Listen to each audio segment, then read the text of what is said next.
to my countrymen, just to give you the current situation. I am about to land sa Hague. Galing ako Dubai, stopover for it's a long haul, it's a long flight. Okay ako, do not worry. And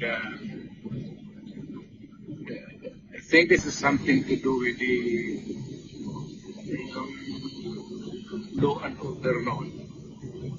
At sinasabi ko naman sa mga pulis, military na trabaho kayo at ako ang managot. So ito na nga, for all of the whatever happened in the past, ako na yung nag-front sa ating law enforcement at military. Sinabi ko na I will protect you and ako ang managot sila. This will be a long legal